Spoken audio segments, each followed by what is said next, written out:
que si le aplico la función sigmoide, obtengo la A sub 2 super 1, ¿vale? Y ya tengo las activaciones en este punto. He conseguido pasar de mis entradas ya a tener unas activaciones a la salida de la primera hidden layer, ¿vale? Y ahora ya lo único que tengo que hacer es decir, si ahora ya solo veo la hidden layer y la salida, eso es como un perceptrón simple, si solo veo de la primera hidden layer hasta el final.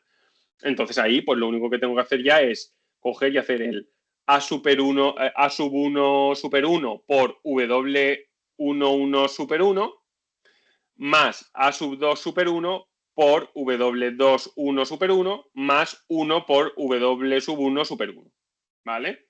Y todo eso me da la Z sub 1 super 2, ¿ok? Ahí lo tenéis. Si a esto le aplico la función de activación sigmoide, pues ya lo que obtengo en este caso es la A sub 1 super 2 que corresponde a la I capucha. Ya he conseguido mi valor estimado, ¿vale? Mi predicción. ¿Ok? Y a eso es a lo que le denomino el forward propagation. ¿Vale? ¿Alguien tiene alguna duda sobre el forward propagation? Ahora explico qué se hace cuando se tiene ese valor. O sea, para qué sirve, lógicamente. ¿Dudas de las matemáticas? Aquí lo único que estoy haciendo es sumar, multiplicar y aplicar una función de activación. ¿Vale? Lógicamente he reducido mucho el ejemplo para que se vea, porque si no a veces que cuesta. ¿Vale? Sobre todo a partir de ahora. Vale, pues, ¿qué es lo siguiente que tengo que hacer? El siguiente paso que tengo que hacer, ya veréis que luego os voy a dar una receta, que es la propagación hacia adelante o forward propagation, el cálculo del error, que es el que viene ahora, la retropropagación hacia detrás, que es el backpropagation que veremos luego, y el último paso, que es la actualización de pesos.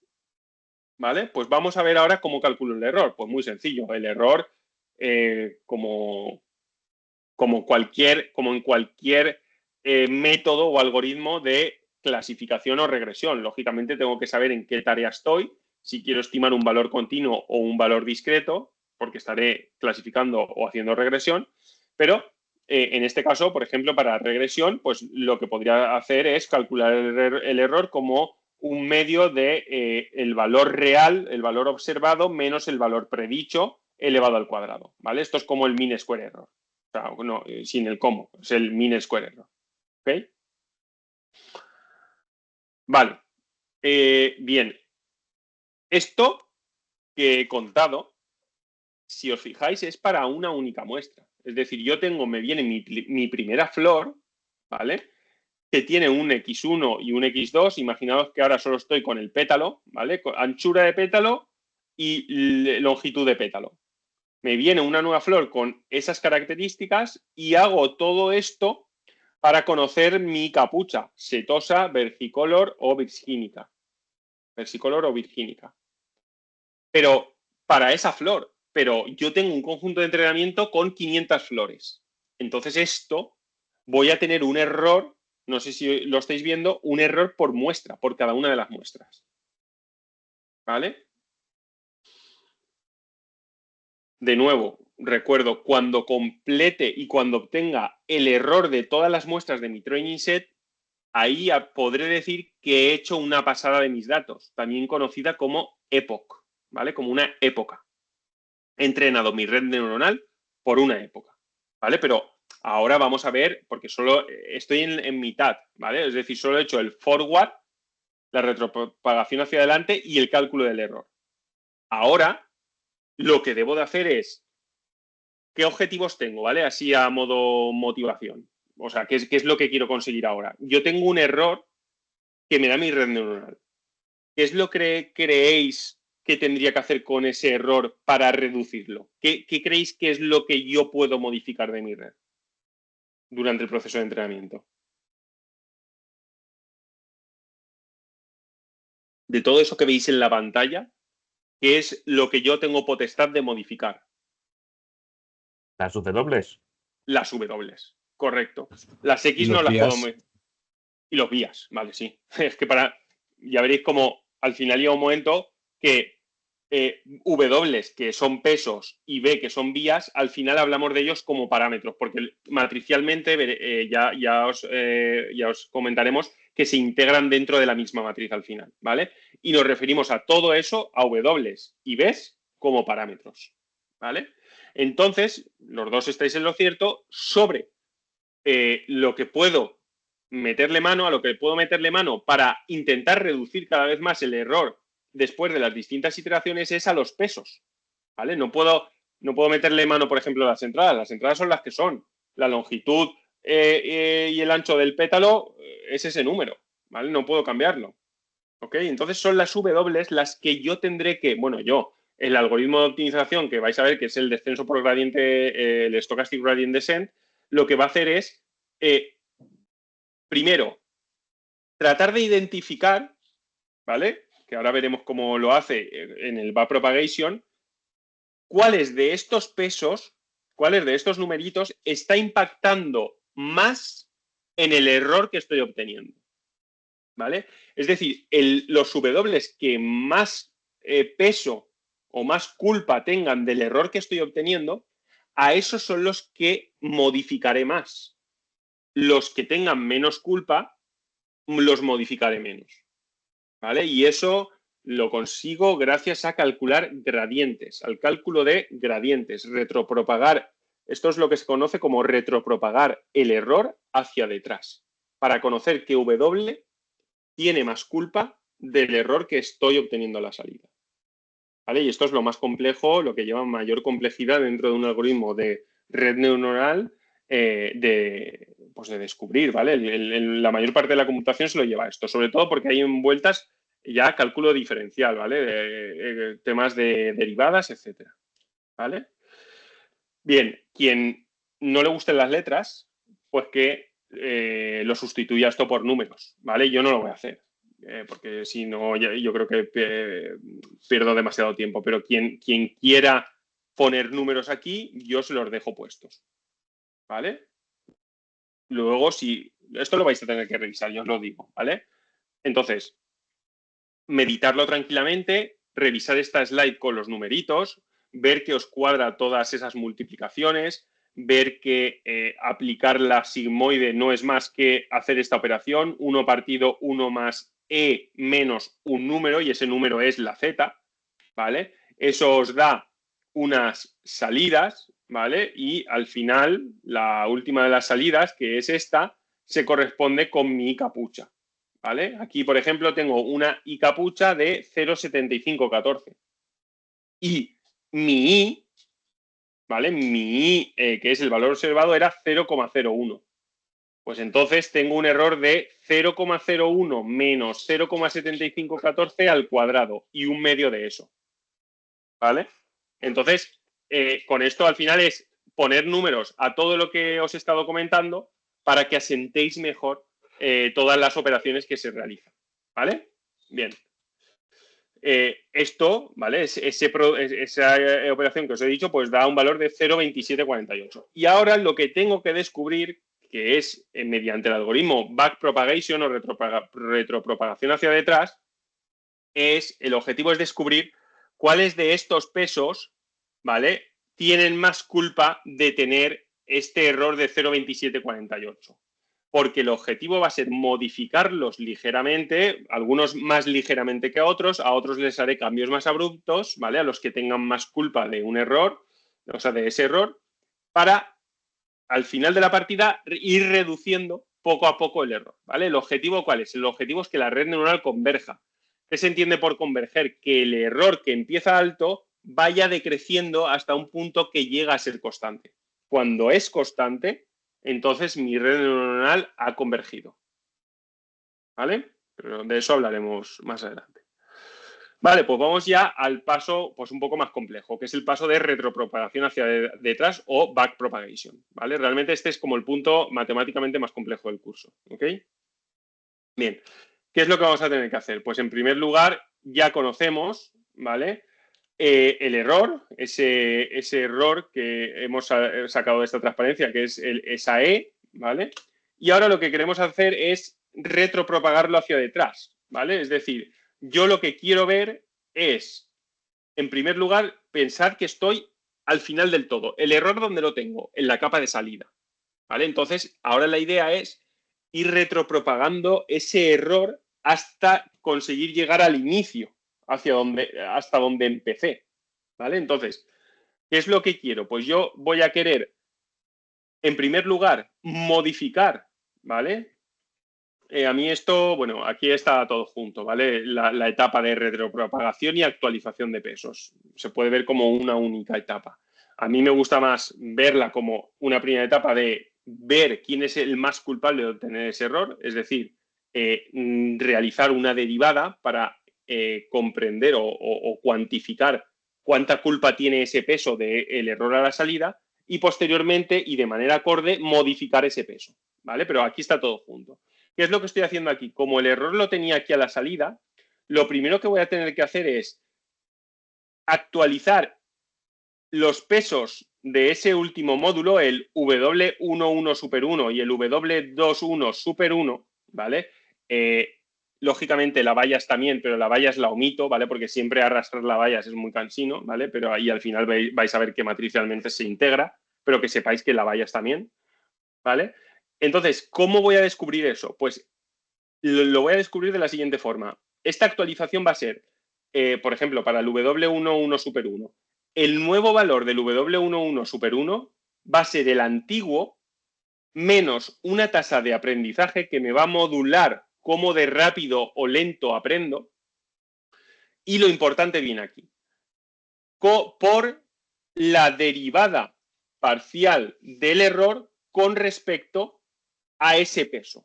¿Vale? Esa es lo que estoy haciendo en esa operación de esa derivada parcial del error total con respecto a un peso en concreto, me cuantifica o me retropropaga el gradiente con el objetivo de cuantificar cómo de culpable era ese peso del error que obtuve y modificarlo en la medida que sea la medida acorde. ¿Vale? Si tenía más culpa, pues entonces lo voy a modificar más abruptamente. Si tenía menos culpa, lo tunearé solo un poco. ¿Vale?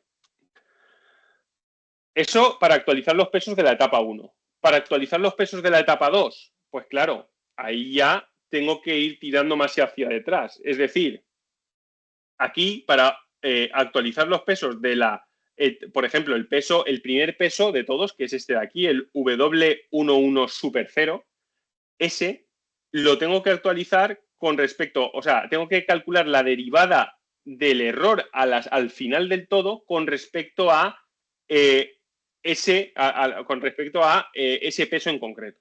Entonces ya vais a ver que voy a tener que arrastrar mucho gradiente hacia detrás.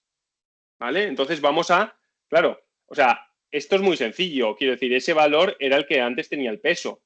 Lo complicado de encontrar es esta derivada. ¿Vale? Entonces vamos a hacer el ejercicio para, primeramente, este peso de aquí, ¿vale? Que es el más directo, porque solo tengo que computar una derivada, ¿vale? Es decir, si yo tengo el error aquí, para pasarlo aquí, bueno, realmente son dos, ¿vale? Ya ahora vais a ver por qué.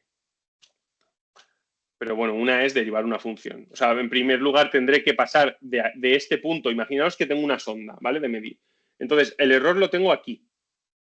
Entonces, para pasarlo aquí, a la Z1, tengo que derivar el error con respecto a la función de activación, a la sigmoide. Y luego tendré que derivar el error, ¿vale? Con respecto a esa Z1 para encontrar ya y ver cuánto peso tiene en una tercera operación con respecto al peso 1,1 super 1. ¿Vale? Entonces, ¿cómo obtengo la culpa, el nivel de culpa que tiene de ese peso en el error total? Pues cojo, ¿vale? Y tengo que calcular esto de aquí. Vamos allá. Eso de ahí es igual. Aquí tengo el error, ¿vale? Ahí tengo la función del error. Tengo que derivar esa función del error con respecto a ese peso. Entonces, lo primero que me encuentro si miro de atrás hacia adelante es la función de activación, ¿vale? Entonces, tengo que, en primer lugar, bueno, y también sé que el Z1 me venía de me viene de multiplicar el Z1 super 2, ¿vale? Me viene de previamente pues el W11 por el A1 super 1, ¿vale? Esto son únicamente las herramientas que tengo que tener en cuenta. ¿Cómo lo calculo?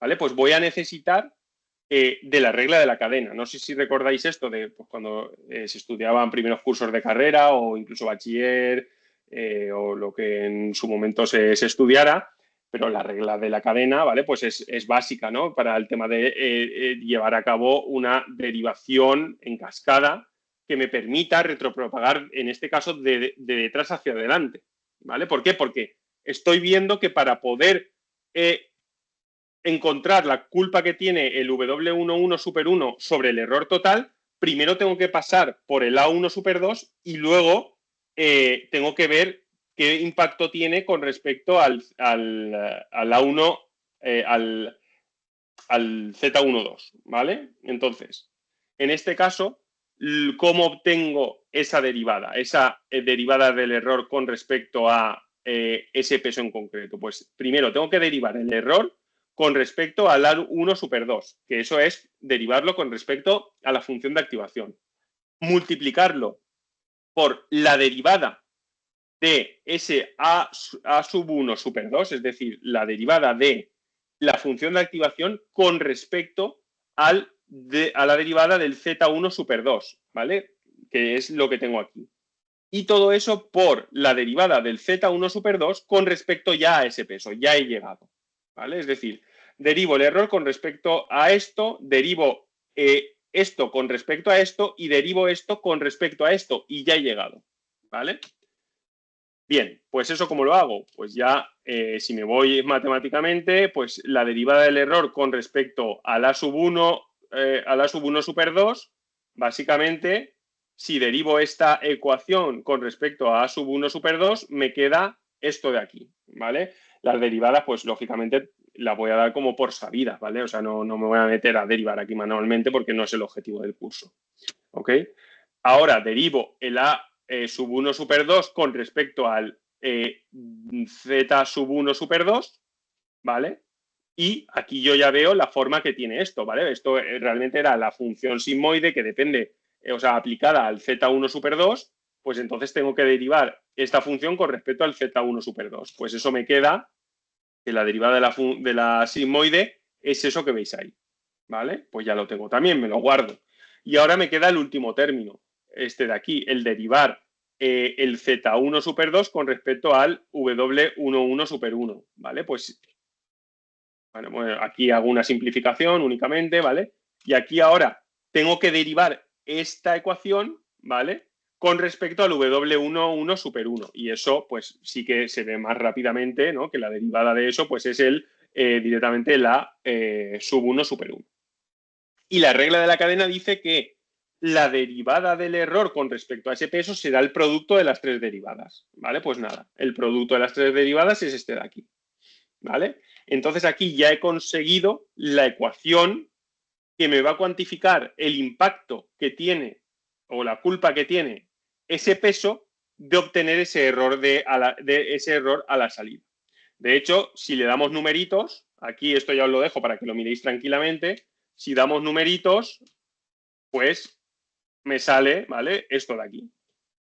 Me sale que ese delta sub E, perdona que he ido muy rápido, ¿vale? Ese delta sub E, o sea, esa derivada del error total con respecto a ese peso en concreto es un 0.0822, ¿vale? La culpa que tiene ese peso sobre el error total es de 0.0822. Entonces, eso lo utilizo para actualizar los pesos. Ahora, ¿vale? Esto significa cuánto un cambio en W11 super 1 afecta a E, afecta al error.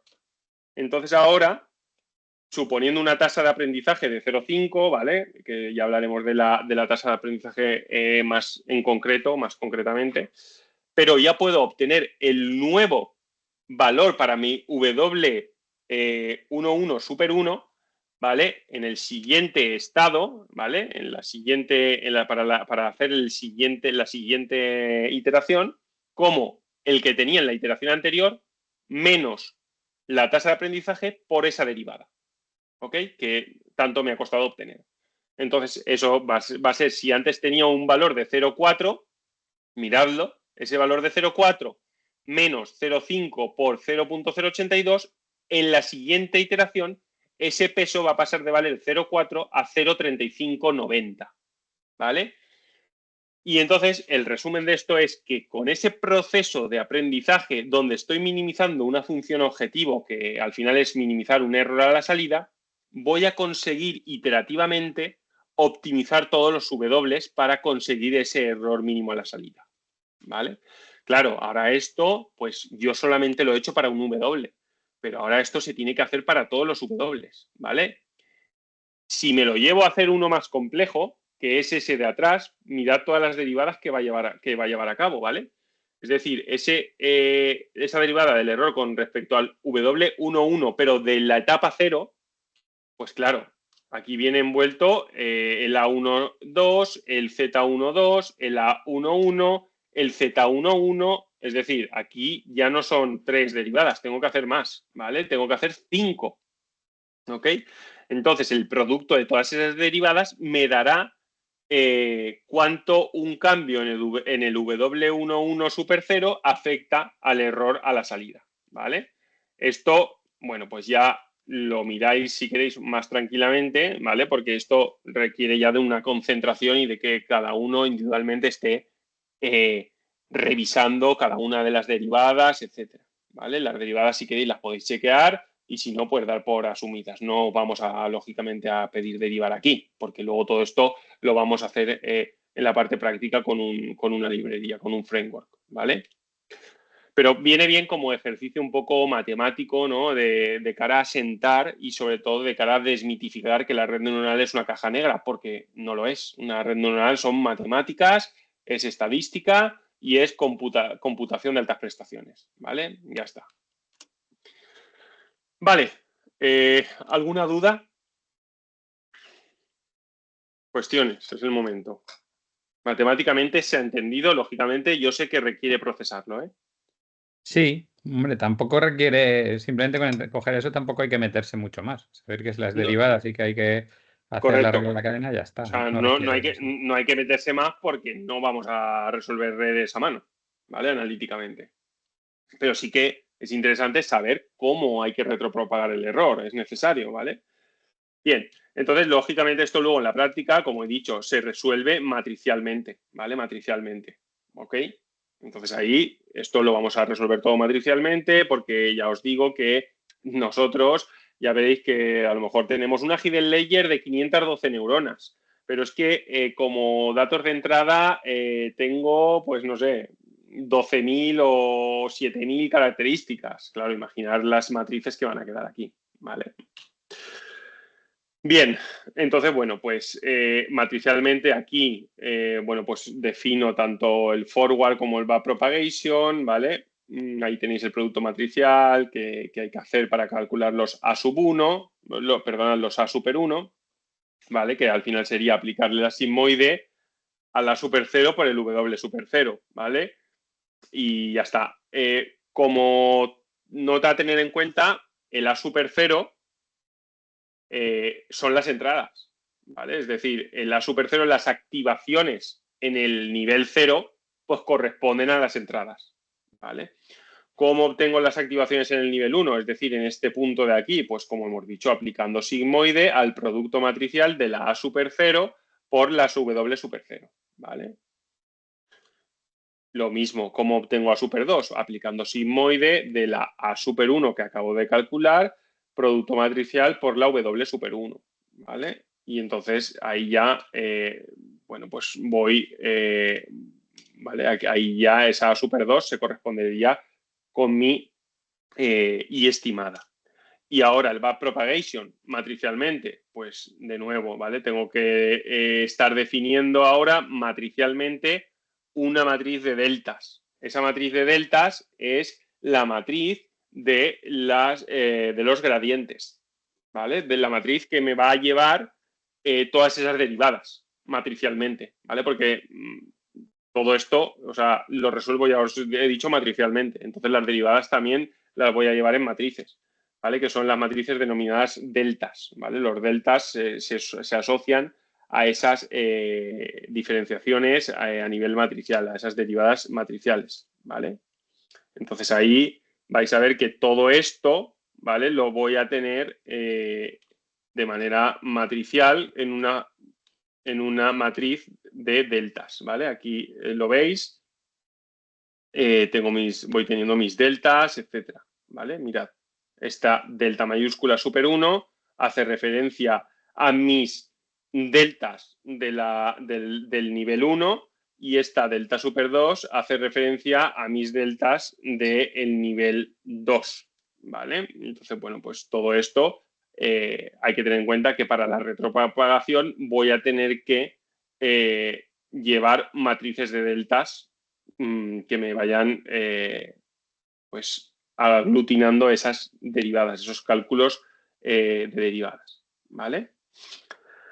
¿Cómo se obtiene, por ejemplo, la matriz de delta super 1? ¿Vale? Porque pensar que lo primero que hago es calcular la matriz de delta super 2. ¿Por qué? Porque las deltas se calculan de atrás hacia adelante, ¿vale? Entonces, la matriz de delta super 2 es muy sencilla porque realmente es únicamente el valor a la salida. Perdona, el error a la salida, ¿vale? Mirad aquí que esa matriz de delta super 2 únicamente es el error, ¿vale? Que tengo ahí a la salida. ¿Cómo se calcula la matriz de deltas en la etapa anterior? ¿Vale? En la etapa, a ver si tengo aquí el dibujito. En esta etapa, las deltas super 1, pues las deltas super 2 multiplicadas por la traspuesta de los pesos super 1. ¿Vale? Y me faltará calcular las deltas super 0. ¿Vale? La matriz de delta super 0. Entonces, ¿cómo calculo la matriz de delta super 0? Pues la matriz de delta, bueno, está en la siguiente transparencia, ¿vale? Porque aquí primero, lógicamente, lo que hago es utilizar esa matriz de delta super 1 para matricialmente actualizar todos los pesos de esa etapa 1, ¿vale? Y una vez los he actualizado, pues entonces ya hago esto de manera iterativa para el nivel 0, ¿vale? Y actualizo los W sub 0. Aquí realmente esto es algo que se hace de manera iterativa. Vale, Ignacio, tranquilo, no hay problema. Esto está grabado y podrás, entiendo, revisar la media hora que queda, ¿vale? Aunque estamos acabando ya la parte de teoría. Vale, entonces aquí realmente os sintetizo un poco lo que sería un pseudocódigo, ¿vale? Para tanto el paso forward, calcular el paso forward, que al final es sacar o calcular automáticamente todas esas matrices de activación en las L hidden layers, ¿vale? Porque recordad que yo a priori no tengo un número fijo de hidden layers. Esas hidden layers, ese número de hidden layers es variable, ¿vale? Irá en aumento, etcétera. O sea, irá en aumento, me refiero a que no hay un número fijo y que pueden ser más o pueden ser menos, ¿vale? Ya veremos eso cómo empíricamente daremos con la clave, ¿no? Con la configuración, con el diseño de la arquitectura de red óptimo. Al igual que hemos visto el tema del grid search, para optimizar los parámetros de el support vector machine, por ejemplo, pues tenemos que dar con la topología de red neuronal óptima, ¿vale? Y bueno, luego tenemos esta parte del forward y luego el backward, que el backward es, como digo, más complicado. ¿Por qué? Porque lo que tenemos es que calcular esas matrices de delta, ¿vale? La matriz delta L, que es el error, es directamente el error en la última capa, ¿vale? Pero para el resto de capas, pues ahí tengo que utilizar estas operaciones para obtener las deltas en cada una de las L-1 capas. Pensar que las deltas siempre van de atrás hacia adelante, ¿vale? Entonces, la delta en la capa L-1 será igual a la delta en la capa L, producto matricial por la W de L-1 traspuesta. Y no solo eso, sino que también le tendré que multiplicar, ¿vale? Las activaciones de la L-1 también traspuesta, ¿vale? Mirad que esto de aquí corresponde a esto, entonces esto es lo mismo que la delta L-1 es este producto por esto de aquí, ¿vale? Esto sobre todo es a la hora de si queremos codificar, o sea, si queremos desarrollar nuestro forward y back propagation manualmente, ¿vale? Que es lo que un poco os voy a enseñar en la parte práctica. Aunque luego, como digo, no lo vamos a utilizar, no vamos a utilizar una implementación nuestra propia para hacer un forward y un backpropagation. Existe ya, o sea, esto está estandarizado, está optimizado, validado en librerías, ¿vale? Pero ¿qué me proporciona el desarrollarlo yo una vez en la vida? Pues entender lo que hay por debajo. Si no lo hago nunca, siempre estaré utilizando una función que asumo que hace algo por debajo, pero no sé bien el qué, ¿vale? Bien, y luego la última parte es actualizar los pesos, ¿vale?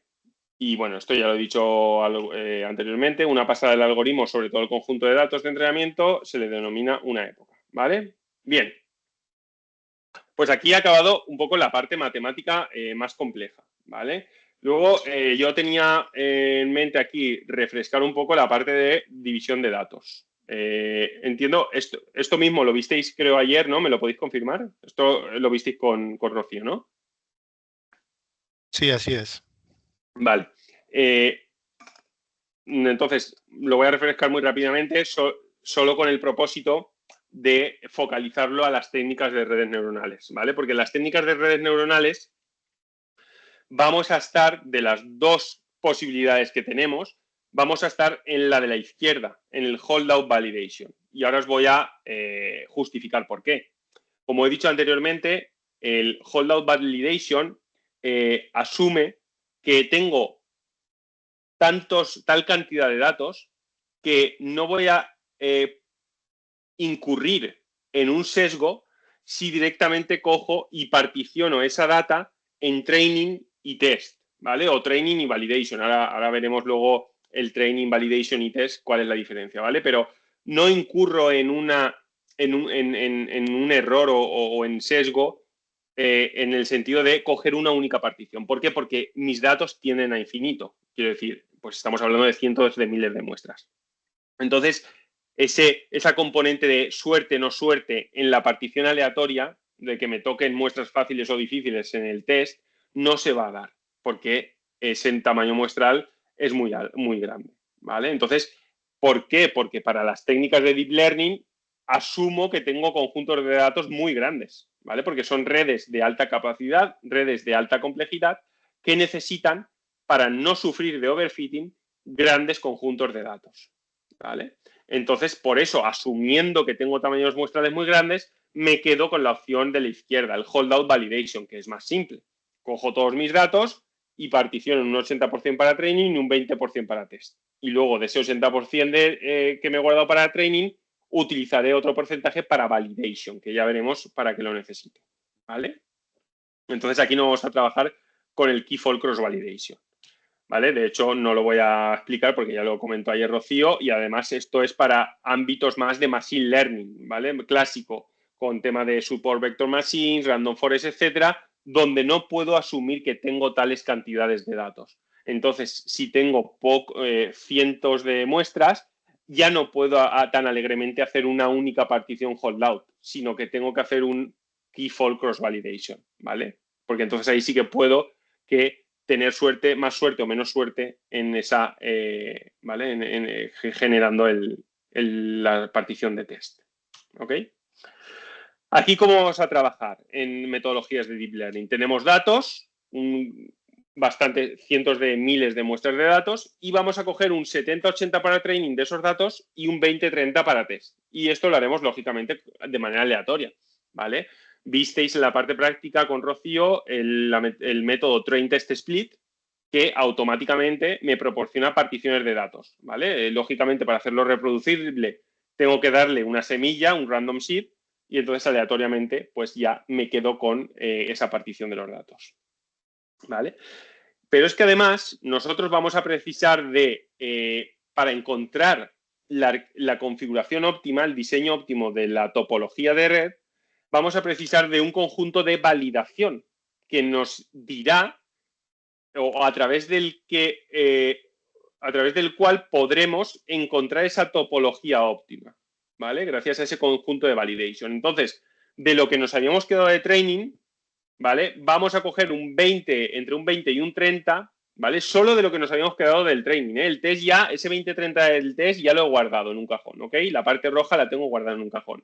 Y de la parte azul, de ese 70-80, ahora cojo un 15, un 20, ¿vale? Un 30 a veces para validation, ¿vale? Para una subpartición del training.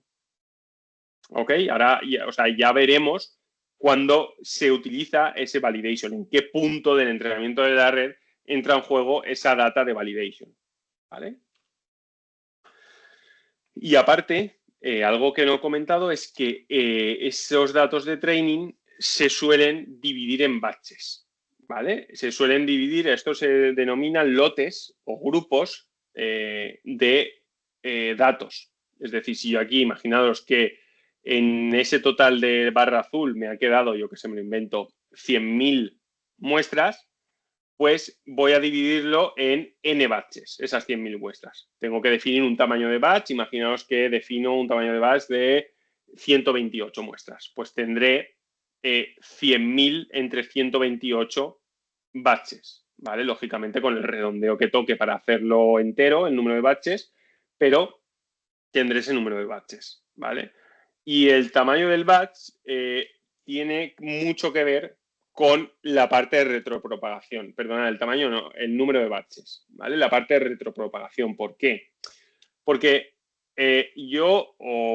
hemos asumido, nadie ha cuestionado, lógicamente, que yo cuando hago el forward propagation para una muestra, ¿vale?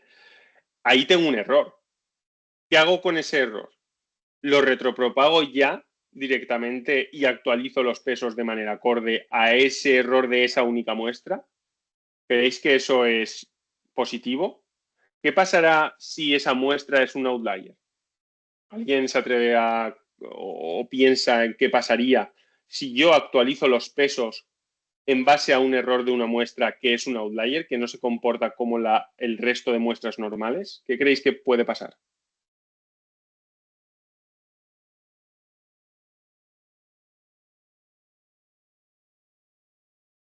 ¿Alguien se anima?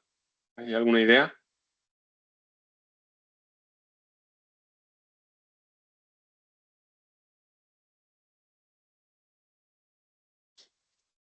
Es decir, si yo voy entrenando, ¿vale? Con muestras que en principio pues siguen una normalidad dentro de mis datos, ¿vale? Y al final lo que voy haciendo es actualizando cada muestra, cojo el error, o sea, hago el forward pass, calculo el error, retropropago ese error y actualizo los pesos.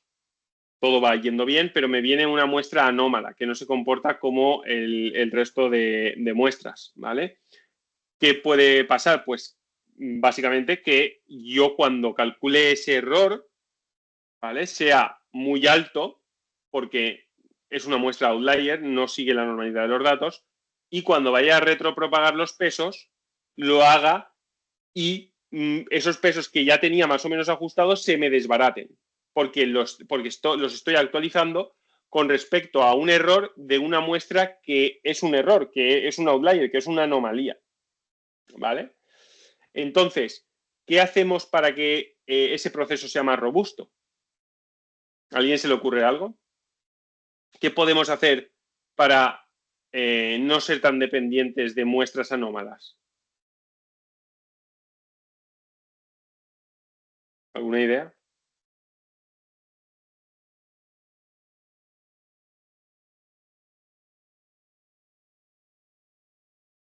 Vale, no pasa nada. O sea, yo lo comento. Básicamente, la intuición me puede decir que no retropropagues en cada muestra el error. Coge y haz un promedio de errores de varias muestras, que eso lo que hará será que si tengo una muestra outlier y tengo un error que proviene de una muestra outlier, al promediar los errores, ese error de la muestra que me proviene de la muestra outlier se integre, ¿vale? Se disperse, ¿no? Ese error, o sea, no cuente tanto, y entonces ya retropropago un error medio, ¿vale? Entonces, realmente así es como se entrenan las redes neuronales. Es decir, no retropropago el error para una única muestra. Retropropago el error para un promedio, o sea, retropropago un error promedio de muchas muestras. ¿De cuántas muestras? Pues de el tamaño de batch. Es decir, si yo tengo un tamaño de batch de 8 muestras, por ejemplo, paso la primera muestra, hago el forward propagation y calculo el error de esa primera muestra. Me lo guardo. Cojo la segunda muestra de mi conjunto de datos, hago la propagación hacia adelante, calculo el error y me lo guardo. Y así hasta que me llegue la octava muestra, porque he definido un tamaño de batch igual a 8. Entonces, con esos 8 errores, los promedio y el error promedio ya lo retropropago y actualizo los pesos de manera acorde. ¿Vale? Entonces, eso es lo que se hace en la práctica, así es como se implementa. ¿Vale? Entonces, por eso el tamaño de batch es importante, porque al final voy a definir como un tamaño del lote de trabajo a partir del cual de ese tamaño voy a hacer las retropropagaciones. ¿Cuántas retropropagaciones y actualizaciones de pesos tendré al final de todo el proceso? Pues tantos como número de batches tenga, ¿vale? Es decir, si tenía, imaginemos, yo qué sé, 1280 muestras en mi training set, ¿vale? Por poner números redondos, y tengo un tamaño de 128, ¿vale? Pues ahí tendré 10 actualizaciones de pesos, que es el cociente entre el tamaño de muestral y el tamaño del batch. Ahí me sale el número de batches y como retropropago por cada batch, tendré una actualización por cada uno de los batches, ¿vale? O sea, una actualización por cada uno, o sea, por ese cociente, ¿vale? Bien, entonces, claro, ya estamos terminando ya queda poquito. Entonces, ¿qué pasa? Que, lógicamente, al final uno dice, bueno, y si yo lo que voy haciendo es, con mi conjunto de entrenamiento, ¿vale? Voy mejorándolo cada época, porque esto ya lo he comentado, es decir, cuando todos los batches pasan, eso es una época. Y yo al principio, bueno, hace ya creo que 1 hora y pico, he dicho, ¿cuál va a ser el criterio de parada de mi red neuronal? Pues podría tener 2. Uno de ellos es que he llegado a un error tolerable de mi red, ¿vale? Pero ese no nos gusta a nadie, porque no queremos ponerle barreras a el proceso de entrenamiento. Es decir, si yo digo, oye, me conformo con este error, ¿qué pasa si la red hubiera podido disminuir ese error? ¿Vale? Entonces ese casi nadie lo usa. Lo que se usa es el entrenar por un número determinado de epochs, ¿vale? ¿Qué es una epoch? Lo recuerdo. Una epoch la conforma toda, o sea, la pasada por la red neuronal de todas y cada una de mis muestras de entrenamiento. Cuando todas y cada una de mis muestras de entrenamiento han pasado por la red neuronal, han hecho el forward propagation, entonces ahí digo que he completado el entrenamiento por una epoch. Típicamente lo que se hace es entrenamientos por 30, 50, 100, 500 épocas, ¿vale? Entonces, ¿qué pasa? Que en cada época los parámetros, los W y los vallas de mi red se van actualizando en cada época. Entonces, si yo tomo una fotografía del modelo en cada época, pues voy a tener, ¿vale? Distintos modelos. O sea, concretamente un modelo por época. Supuestamente, si todo va bien, en conforme pasa las épocas, la pérdida irá disminuyendo, porque estaré ajustando los pesos para reducir el error a la salida. Entonces, conforme van pasando las épocas, el error será menor, ¿vale? Entonces, por cada época yo lo que hago es, tengo un modelo que me sale de la época 1 y utilizo el validation para cuantificar cómo de bueno es.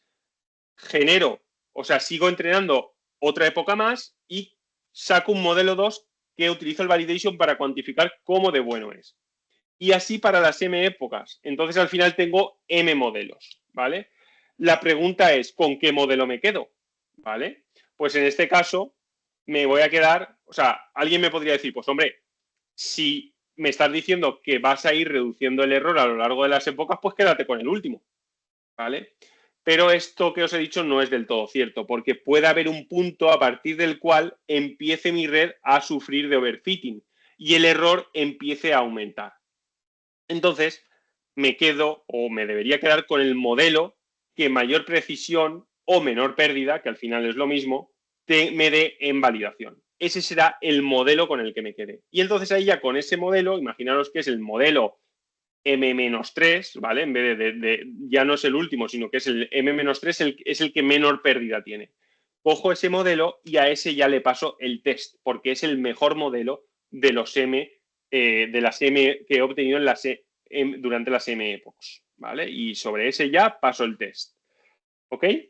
Esa es un poco la forma de proceder, ¿vale? Y ya por último, de hecho esta es la última transparencia que tengo, aquí os pongo, he comentado, ¿no?, que en algún momento pues puede haber overfitting, ¿vale? Eso es una cosa. Y otra es qué impacto tiene la tasa de aprendizaje a lo largo del número de épocas, dependiendo si he puesto un buen valor de tasa de aprendizaje, si me he pasado o si no he llegado, ¿vale? Si es muy alto, si es corto, ¿vale? Porque al final la tasa de aprendizaje es un hiperparámetro. Acordémonos de que es un hiperparámetro, que ya lo he dicho anteriormente. Un hiperparámetro es un parámetro que me regula el comportamiento de mi método de entrenamiento, ¿vale?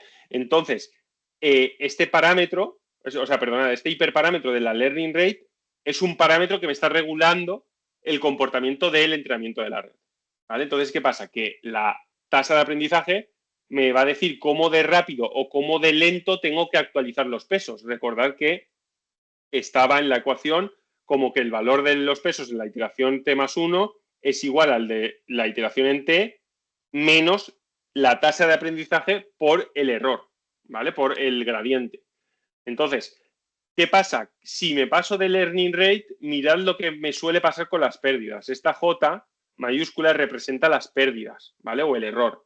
¿Qué pasa? Pues que el error, si pongo una learning rate muy alta, empieza bajando en las primeras épocas, pero de repente, ¡pam!, se me dispara al infinito.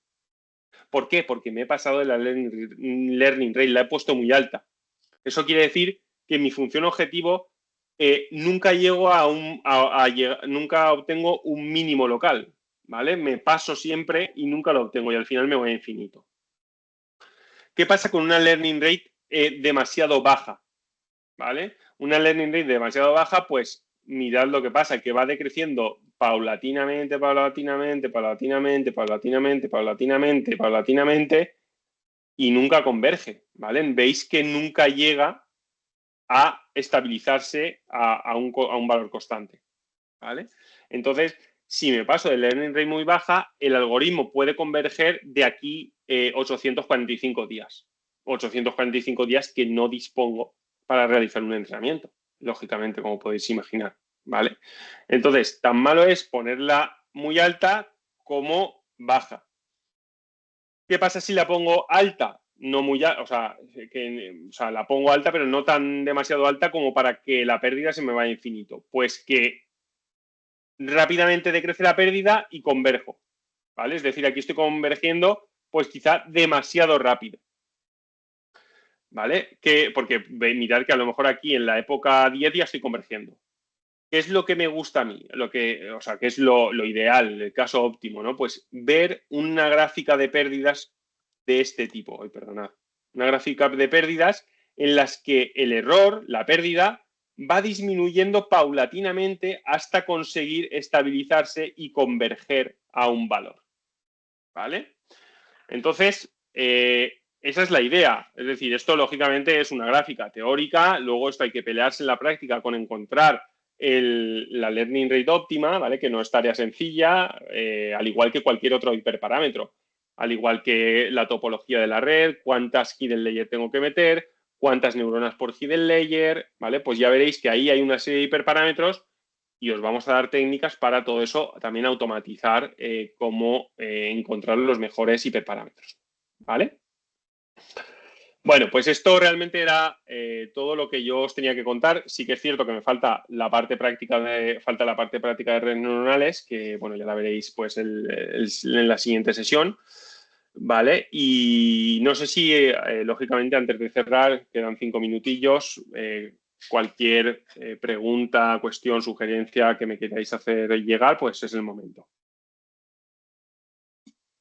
No sé cómo os ha seguido la sesión, si la habéis visto pues muy compleja o más o menos lo habéis podido capturar todo. Lógicamente esto está grabado, entiendo que podréis revisualizarlo, tenéis los materiales, hay que pensarlo, sentarse, trabajarlo. ¿Cómo lo veis?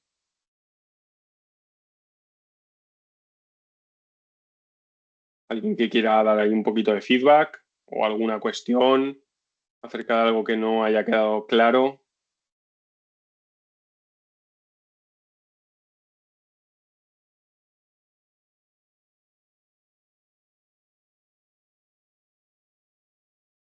Bueno, ya que no se anima nadie, hablo yo. Vale. Yo por mi parte, bien, claro, luego ahora tenemos un trabajo nuestro para revisar todo, porque efectivamente entráis incluso a un nivel de detalle para entender de dónde vienen las cosas, pues que está muy bien saberlo. Lo que pasa es que al final, cuando lo vas a usar en la práctica, como vas a utilizar ya cosas que están prehechas, Sí, pues está muy bien saber la teoría, pero realmente lo importante de todo esto creo que es entender bien los conceptos para luego cuando nos sí, pasamos a la práctica, pues conocer qué correcto. funciones ya están desarrolladas y empezar a practicarlo, ¿no? Entonces, sí, cierto es que abruma un poco el temario porque es como que entras incluso en las fórmulas matemáticas, se ve parte de estadística, todo eso es lo que está de base detrás de todo esto del Machine Learning, pero efectivamente, pues yo te No es. agradezco. Es duro de narices el dar Sí. este material, pero bueno, es interesante. Correcto, sí, sí, comparto un poco lo que comentas. Vamos, nosotros sí que es verdad que o sea, llevamos ya pues varios cursos de este tipo, etcétera, no tenemos ya pues una experiencia en esto. Al final nosotros encaramos un poco cursos bastante técnicos en el sentido de que bajamos a bajo nivel, aunque lógicamente a partir de aquí ya vamos a subir, ¿vale? Para arriba. O sea, esto es lo más en el fango y en el barro que vamos a trabajar. A partir de ahí, al final es lo que tú comentas, vamos a utilizar lógicamente librerías para desarrollar nuestras redes neuronales, pero claro, si yo directamente vengo el primer día y ya directamente nos ponemos a ese nivel, entonces al final se queda como lo que, ¿vale? Lo que desgraciadamente se ha instaurado de que, pues, que las cajas negras de las redes neuronales. Entonces, claro, nosotros un poco ese valor añadido que ofrecemos es entender o al menos exponer, ¿vale? Para que luego se pueda trabajar y pensar de dónde viene todo, ¿vale? Porque si yo al final me quedo con un model.train de que aquí le meto mis datos y esto mágicamente pues me da una clasificación y está bastante bien, pues sí, a nivel práctico, pues muy genial.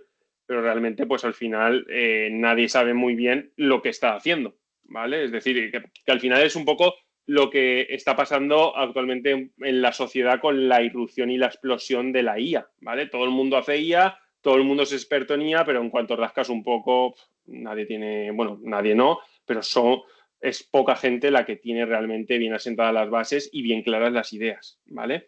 Entonces, más allá de que, lógicamente, os vamos a dar herramientas para que en vuestro día a día podáis crear un modelo predictivo basado en estas técnicas, pero no, es que nosotros, claro, es un poco va en contra de nuestra forma de pensar, ¿no? Y de nuestra forma de enseñar, de dar herramientas a trote y moche sin realmente explicar de dónde vienen, ¿vale?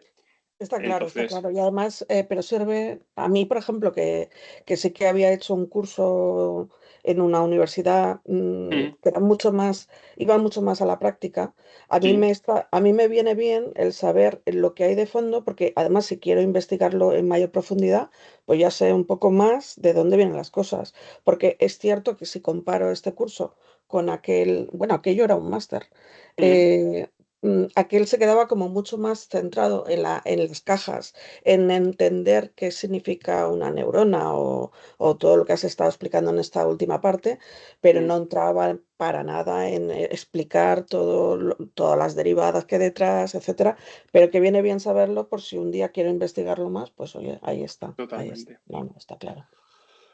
Muy bien, vale, pues muchas gracias, agradezco mucho un poquito el feedback, ¿vale? Ya veréis cómo de aquí en adelante, pues la cosa ya se simplificará un poco más en ese sentido porque ya hemos ahondado en lo que es ¿vale?